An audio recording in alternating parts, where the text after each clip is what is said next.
Hi everybody and welcome back to the channel. This is part 3 of the Vespa tuning on a budget. As you can see, the cylinders just loosely put onto the engine casing. I've done the kickstart rubber that goes inside here, so I've had the shaft out, put the spring back in again,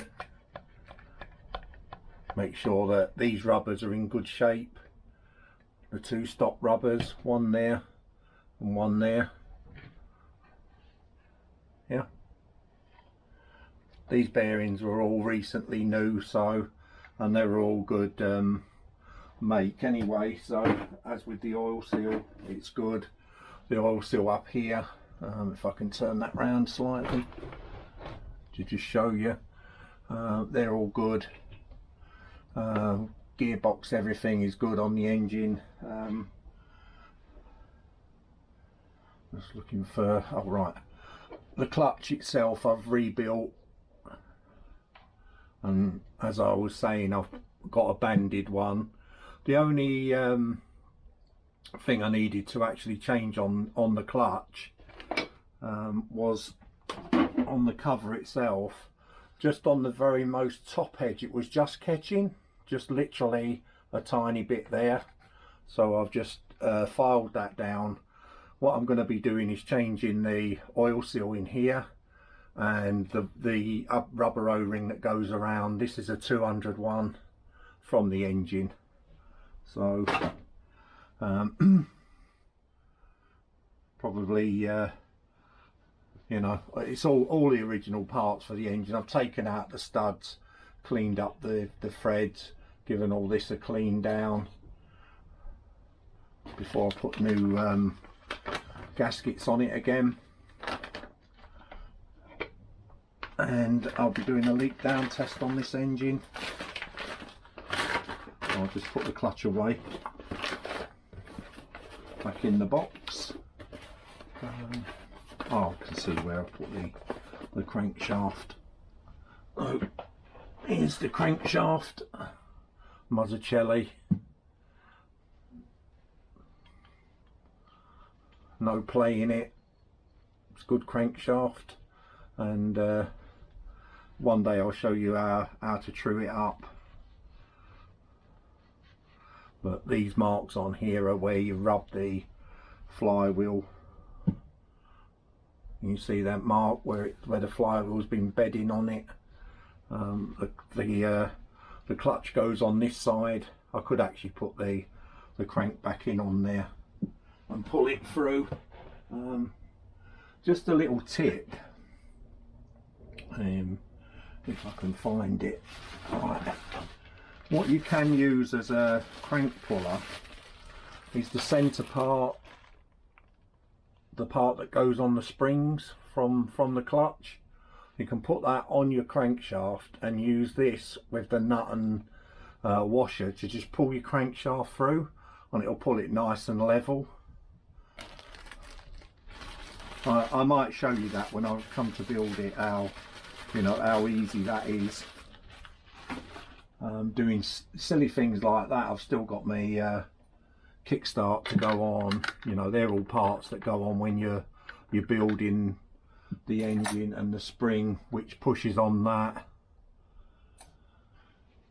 But that's where I am at the moment. I have actually ordered some more new oil seals, but I did a leak down test on them, which is put the crankshaft in and filled that with petrol, and none came through. I mean, it's greasy where I've put the grease on the crankshaft, but it was bone dry. As you can see, there's nothing been inside there, and as I've said on previous videos, here is a very weak part of the engine for what they call sucking. It will, if this part's not sealed all the way around here, the two oil seals, one that sits on the drive side and one sits on the flywheel side, you need this to be sealed. If you're getting gearbox oil in here, your spark plug and head and what have you become black and sooted up. In extreme cases it can literally be like you'll pull the spark plug out and it will just look dripping like it's running on crude oil. But the two transfer ports on the side don't actually line up properly. I'll probably be able to show you on this side of the engine if I take the cylinder off and put it on the kickstart side. I'm trying not to knock the camera.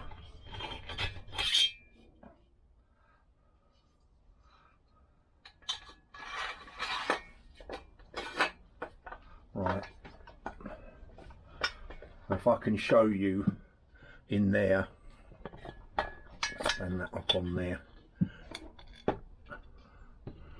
Inside here where my finger is where the transfer port is, but the actual porting for the engine, I don't know why, but they seem to have put them out of an angle. Now I've seen people take all this off.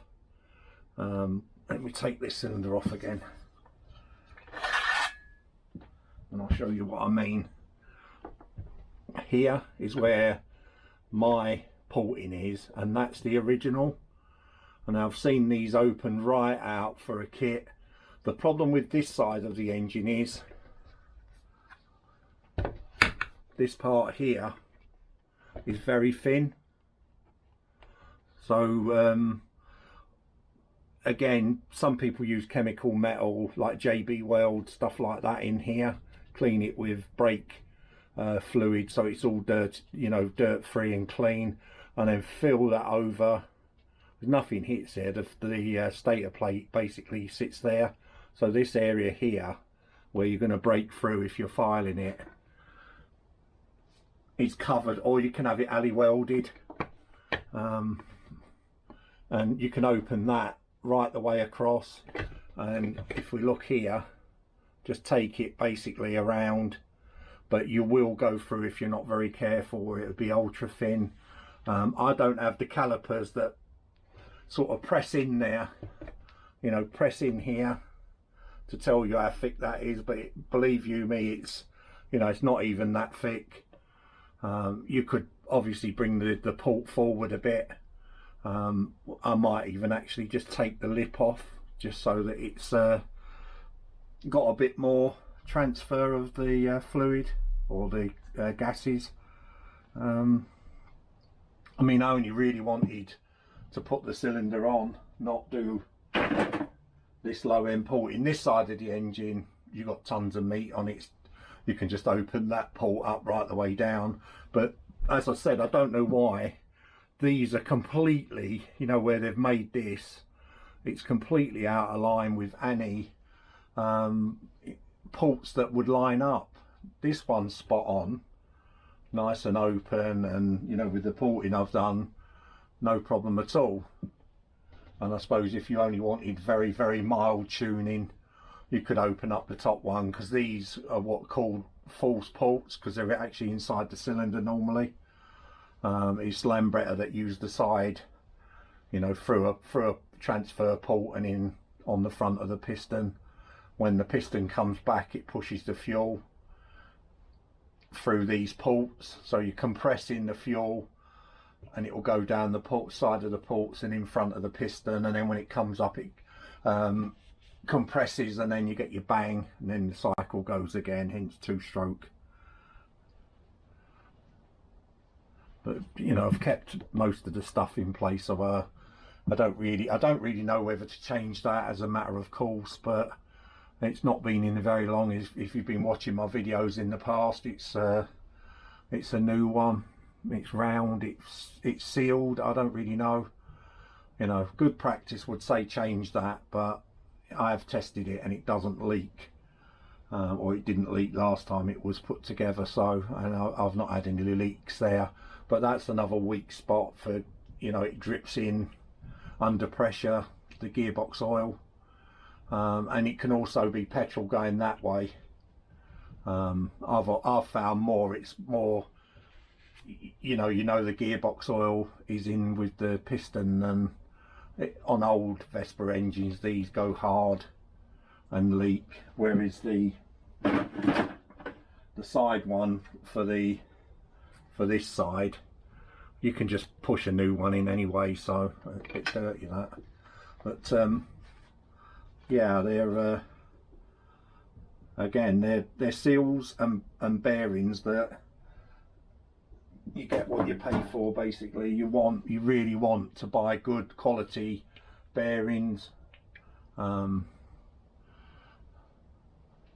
This came as a SIP set for this engine when I built it, so as I say, they're good, and you know, that's new, so it's quite flexible.